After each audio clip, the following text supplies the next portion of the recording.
संत योहन के अनुसार सुसमाचार अध्याय 3 पद संख्या 5 से लेकर मैं पढ़ता हूं, आप ध्यान पूर्वक सुने। ईसा ने उत्तर दिया, मैं आपसे यह कहता हूं, जब तक कोई जल और पवित्र आत्मा से जन्म ना ले तब तक वह ईश्वर के राज्य में प्रवेश नहीं कर सकता। क्रिस्त में मेरे प्यारे भाई और बहनों, प्रभु यीशु मसीह के सामर्थ्य नाम पर आप सभी को जय यीशु। आज का टॉपिक है, क्या बपतिस्मा लेना जरूरी है या नहीं। एक विश्वासी सोचता है कि बपतिस्मा लेना जरूरी है या नहीं। आज हम इसी के विषय में मनन चिंतन करेंगे। देखो, दो बातें हैं, या बपतिस्मा लेना है या नहीं। सबसे पहली बात क्या है, यदि हम बपतिस्मा नहीं ले पाए और पूरे जीवन विश्वासी रहे और हमारे मृत्यु हो गए, या हम इस जीवन काल को समाप्त करके अधलोक में चले गए, मृत्यु होने के बाद अधलोक में, तो हमारे आने वाले दिनों में समझो जब प्रभु यीशु मसीह का दूसरा आगमन होगा तब हम सभी जी उठेंगे। उसके बाद क्या होगा हमारे साथ, इसके विषय में देखेंगे। फिर उसके बाद देखेंगे कि हम बपतिस्मा लेने से हमें कौन से लाभ होगा।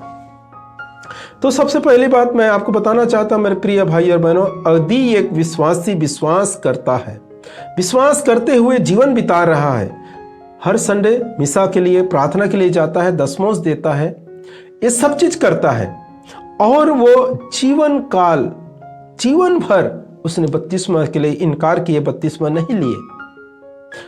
नहीं लिए और वो उसका मृत्यु हो गया। अब उसे दफनाए गए, मर गए, और फिर प्रभु यीशु मसीह के दूसरे आगमन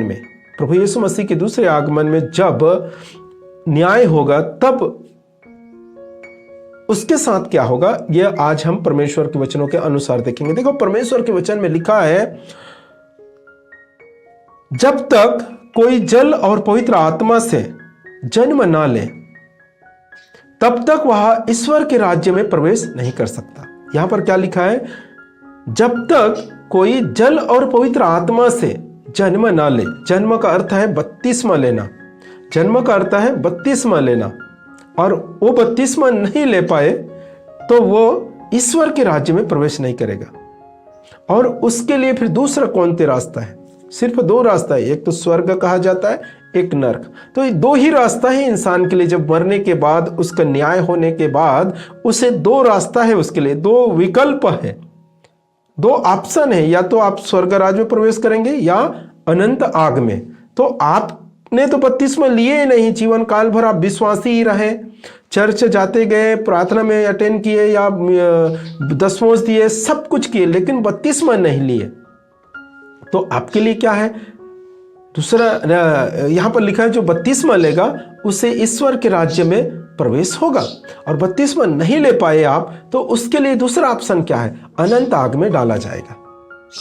यह है, आप अगर बपतिस्मा नहीं लेते, अगर विश्वासी हैं और बपतिस्मा नहीं लेते, तो ये आपके साथ होगा। कब, ये उस समय जब आपका न्याय, हर एक इंसान का न्याय होगा, छोटे बड़े सबको उस राजाधिराज के सिंहासन के सम्मुख उपस्थित होना पड़ेगा और सबका न्याय होगा। न्याय होने के बाद आपके लिए, यदि आप बपतिस्मा नहीं लिए, तो आपको उस अनंत आग में डाला जाएगा। और दूसरे बातें क्या है कि हम बपतिस्मा ले लेते हैं।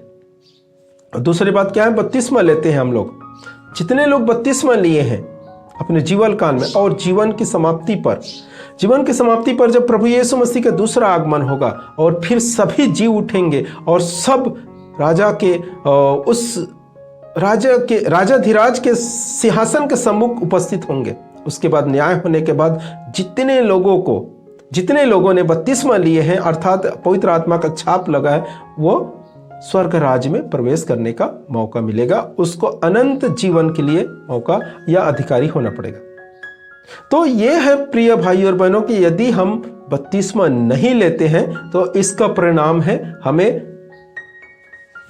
अनंत आग में डाल दिया जाएगा।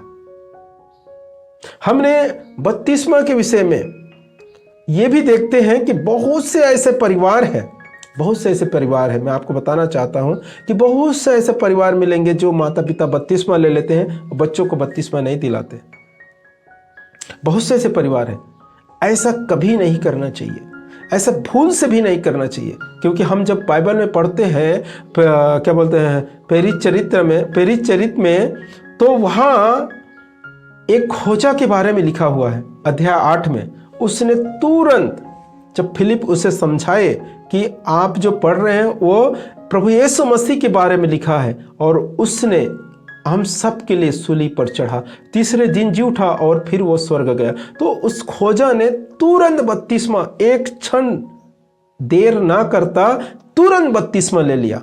और जब उसी ग्रंथ के जब 16 अध्याय में जब पढ़ेंगे तो वहाँ एक कारापाल के बारे में लिखा है, जो संत पौलुस और सिलास को आधे रात में अपने घर ले जाकर उसके घाव धोए, और परमेश्वर के वचन को उन लोगों ने पूरे परिवार के साथ सुने। वो लोगों ने परमेश्वर के वचन को ग्रहण किए, सुने, और उसके बाद पौलुस और सिलास उन लोगों को तुरंत उसी समय आधी रात में पूरे परिवार के साथ, वो कारापाल पूरे परिवार के साथ बपतिस्मा लिया, छोटे बड़े सभी लोग, क्योंकि वो लोग ईश्वर के वचन में विश्वास किए, क्योंकि ईश्वर के वचन में यही लिखा है,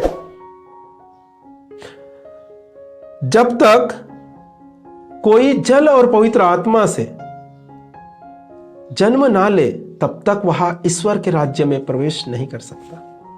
यदि हमें मुक्ति चाहिए, मोक्ष चाहिए, यदि हमें उद्धार चाहिए, यदि हमें अनंत जीवन चाहिए, यदि हमें स्वर्गराज चाहिए, तो हमें तुरंत उसी क्षण, जिस समय हमें विश्वास हो गया, उसी क्षण बपतिस्मा लेने की जरूरत है।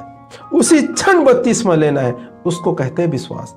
यदि आप 4 साल, 5 साल, 6 साल के बाद बपतिस्मा नहीं ले पा रहे हैं, तो ये आपका विश्वास में कमी है, या आपका विश्वास दृढ़ नहीं है, या ये विश्वास सही नहीं है, ये भी कह सकते हैं।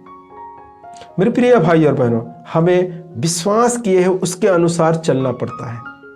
और इस प्रकार से आज देख रहे हैं कि हमें हर एक विश्वासी को कितना जरूरी है कि बपतिस्मा लेना बहुत ही जरूरी है। अगर कोई व्यक्ति बगैर बपतिस्मा लिए अगर खत्म हो जाता है, मृत्यु आ जाते हैं, तो उसके लिए मुश्किल है कि ईश्वर के राज्य में प्रवेश करना मुश्किल है। क्योंकि परमेश्वर के वचन में लिखा है, जो जल और पवित्र आत्मा से जन्म ना ले तब तक वह ईश्वर के राज्य में प्रवेश नहीं कर सकता। मेरे प्रिय भाई और बहनों, आप बपतिस्मा के लिए देरी ना करें, तुरंत जल्द से जल्द बपतिस्मा लेने की कोशिश करें। परमेश्वर इन वचनों के द्वारा आपको और आपके परिवार को भरपूर मात्रा में आशीष प्रदान करे। आमीन।